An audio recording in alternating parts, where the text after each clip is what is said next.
안녕하세요. 오늘은 수술 이야기 말고 우리가 일상에서 많이 겪는 외상이 있죠. 그 중에서 넘어지면서 무릎이나 다리나 팔 이런 것이 이렇게 상처가 발생하게 됩니다. 네, 마침 두 사람의 환자가 이제 서로 각각 다른 그 행동 양식을 보이면서 치료되는 그 정도나 과정 이런 것이 달라집니다. 차이가 납니다. 그게 있어서 사진을 보여드리도록 하겠습니다. 이분이 이제 9월 9일 날 병원 인근에서 넘어지면서 무릎을 까져서 본인이 찍은 사진이에요. 그래서 이런 상태로 왔는데 좀 이따 나올 환자와 굉장히 유사합니다. 그랬을 때 우리 이 대부분의 경우에 소독약을 바르고 하는 그런 것을 먼저 해요. 먼저 생각을 하고 그러는데 제가 말씀드리고 싶은 거는 깨끗하게 씻어주는 거. 수돗물도 괜찮으니까 뭐 멸균된 생리식염수라면 더 좋지만 그런 게 없다면 수돗물도 괜찮으니까 그걸로 잘 닦아주는 게 좋겠다. 그리고 치료한 지 한 닷새쯤 됐어요. 닷새쯤 돼서 보니까 이게 체액을 좀 보습해주는 그런 치료 재료 중에 하나인데 굉장히 깔끔하게 이렇게 돼 있더라 하는 내용이죠. 그리고 이제 그것을 다 떼어내고 한 1, 2분 지났겠죠. 사진을 찍어 보니까 이렇게 굉장히 나은 것 같은 그런 모습을 보여줍니다. 이분은 지난 18일, 9월 18일 날 이런 상태로 제게 사진을 보냈어요. 지인 중에 하나인데 연유가 있어서 넘어졌다. 그래서 이걸 확대하기도 하고 이제 치료를 좀 진행을 해 보니까 이건 뭐였냐 하면 이 옆에 있는 거는 이제 포타딘이나 요드 뭐 이런 이름을 갖고 있는 치료 재료들이죠. 소독약입니다. 제가 여기서 말씀드리고 싶은 게 이 상처에까지 여기에도 상처가 있고 여기에도 상처 밑에도 상처가 있는데 이 상처에까지 이 알코올이나 아니면 이 포타딘이나 하는 거를 이유 없이 바르지 말아다오 물로만 잘 닦아다오 하는 걸 얘기하고 싶은데요. 이분에게 이제 앞서 내가 사용했던 그런 치료 재료를 그냥 소독약 바르지 말고 붙이기만 해라 라고 얘기를 하고 하루가 지난 그런 상태입니다. 그러니까 이렇게 좀 상처가 좀 깨끗하다고 할까요? 그렇게 좀 변했죠. 특히나 이 부위는 정강이라고 그러죠. 조인트 깐다 하는 그 부위인데 상처가 나면 뼈와 연부 조직 그리고 피부가 굉장히 맞닿아 있고 팽팽해져 있기 때문에 흉터도 많이 발생하는 것은 물론이고 치료가 잘 되지 않습니다. 그래서 축구 선수들이 여기를 보호하기 위해서 이 프로텍터 보호대를 차고 있죠. 자, 어쨌든 이분은 이때 하루 지난 그 사진을 저한테 보내줬는데 그 당시가 다친 날이 9월 18일이었는데 9월 9월 23일 거고요. 요게 그 다음 22일께 됐을 때입니다. 그러니까 앞서 있던 여자 환자분처럼 한 닷새쯤 4일쯤 지났을 텐데 별로 좋아진 모습을 보여주고 있지 않습니다.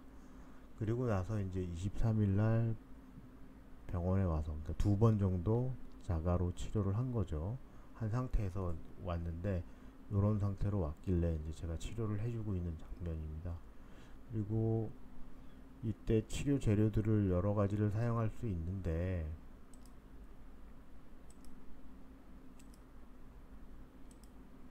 이 연고를 사용하는데 연고가 피부에 직접 닿지 않게 하는 방법도 있고 피부에 좀 닿아도 상관없는 그런 상황도 있습니다. 그러니까 너무 민감해할 필요는 없는 것 같고요.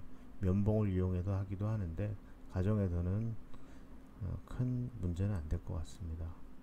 그 다음 이런 치료제를 쓰고 있는데 진물을 흡수하는 재료입니다. 이 진물을 흡수하는 재료는 피부에 부착이 안 돼서 반창고나 아니면 반창고 외에 이런 재료, 이거는 피부에 직접 닿아도 되는 제품인데 보습에는 좋지만 지나치게 보습을 함으로 인해 가지고 진물이 많이 났을 때는 오히려 치료를 지연하는 것 같습니다. 그래서 좀 두 가지 치료 재료를 적절히 사용을 하는데 이렇게 접착력이 없는 스펀지형 치료 재료를 먼저 진물이 날 것 같은 상처에다 부착하고 그 위에 이 재료를 사용하거나, 이게 뭐 없다면 일반 반창고도 괜찮은데 이걸 사용하는 이유는 좀 있다가 상처가 이제 가라앉고 나면 이 재료만 사용합니다. 그러니까 여기는 같은 환자의 허벅지 아랫부분인데 무릎 위쪽